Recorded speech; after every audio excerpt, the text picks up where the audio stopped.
Hi, my name is Emily and welcome back to Trinity Stamps 12 Days of Christmas. Today we're gonna create a box card and I have a little helping hand that you can see here on screen. It's William who is helping me in the craft room today. And the pieces that I have already cut out here for you, I started off in sort of a mess. You can see that I was all over the place here, but it's getting better towards the end in this video. But I cut out all of the pieces for the box card. And by the way, I looked at Trinity's website and this box card is actually marked down. So if you're interested in grabbing that, this would be a really good time on doing that. So I cut all the pieces that I needed for my box, and if you like to see an in-depth tutorial on how to put this box together, there is a really good tutorial on Trinity's YouTube channel. I can link it up here in the right corner for you so you can check it out. It's super easy. I'm using Trinity's glue here, just connecting the pieces together. And by the way, I have to apologize with the scratchy voice. I tried to wait as long as I could before I needed to do this voiceover because I have been sick all week. So I will probably end up hitting that pause button on this video a couple of times just to make it bearable for you to listen to. But that is why my voice is really scratchy today. So I connected the pieces and of course my camera died. As always, that is why I'm telling you this video was sort of a little bit of a mess in the beginning here. But I will show you the box, the finished box before we decorate it here in a second. But what I wanted to do is create our main focal point for this card, and this is the Deck the Farm stamp set. It's just this adorable little guy like coming with the Christmas tree and all the presents. I just think it's super cute. So I use my favorite medium for coloring in images, and that is Copic markers. I think it goes super fast. This is sped up, okay, so it's not how fast I went in real life, of course, but I think it's only sped up like 4 times, so I'm going pretty quick with my markers here. And for this I went from the lightest to the darkest, and then I went in with my middle color. I don't have any rhyme and reason when I'm coloring like this. I'm just doing what feels nice, and for this I went in with the darkest and then highlighted with an even darker color. So do what you feel most comfortable using and use what medium you like the most. I love the coordinating dies, and I used the large one here for my little gnome, and I will cut him out and then we can continue creating our box. So here you can see how it looks, and the bridges for this card I just cut out, and now I'm adhering them to the inside of the box, fiddling around until I have them in a good place. You can see it now looks good. I wanted to hide that crease on the back of this, so I'm just taking one of the larger pieces that we cut out of some brown cardstock. I will just end up covering that up, and also gives the back a little bit more stability. Off camera I also cut out a lot of these, or this forest I should say, and it comes in a pack that is called Slimline Forest borders, and I just adore them, and I cut them out a couple of times, and since it's a little bit larger than the box itself, it will actually end up being perfect for the back here, and then the next row of trees will not interfere with that one, so it looks like a forest and not something that we just stacked on top of each other. I don't know if this makes sense, but you will see in a second what I mean. So for this forest border I cut it to be in a slightly lighter shade, and I'm getting a little bit smarter here, just cutting the strip down to be exactly the size of my bridge here.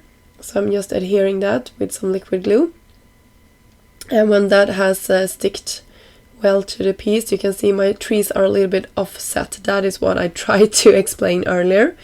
It doesn't look like I just cut the border twice, and that is really nice since this box is a little bit smaller than a slimline card. But when you fold it together, it fits in a slimline envelope if you keep inside of the container here. But I will go off, so I have to create an envelope on my own. I also used the Slimline Rainbow Builder, and there is a cloud border in that I used as a snowbank for the front of my card. And then in the middle I will have my little farmer here. And for the box itself I created all of these pieces and decorated it.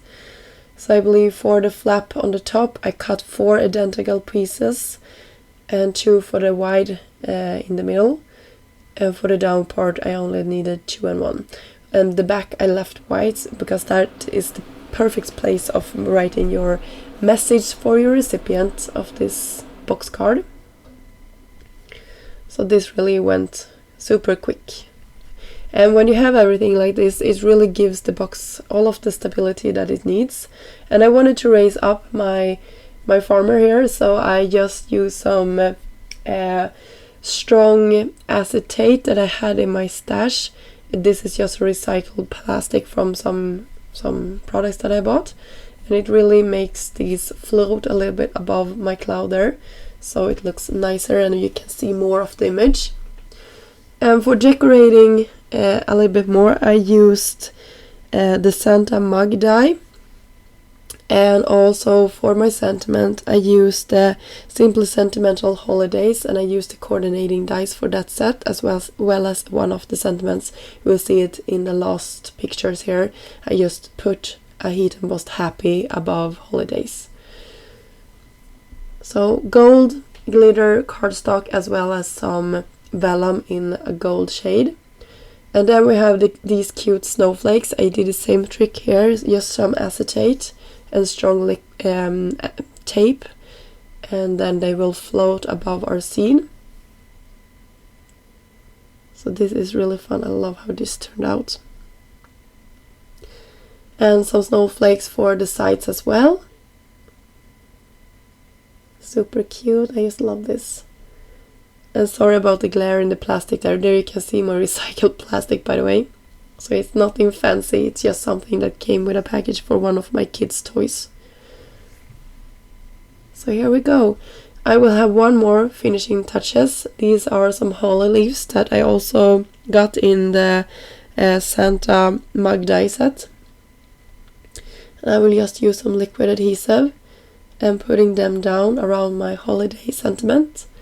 And I use some embellishments for the berries, just to tie in with the gold that we had going on there. And then I will speed it up for this one. I also ended up putting some hollies on the Santa's bag of presents, and then just a happy above it. So here is our finished project for today. I hope you enjoyed this video and getting a look on how you can decorate pop-up box like this. Super fast, super easy, and you can really play around with stamps and die cuts together in a project like this. The more you merrier, I should say. You really want to fill that up. You can build even more dimension if you like, popping stuff up a little bit more.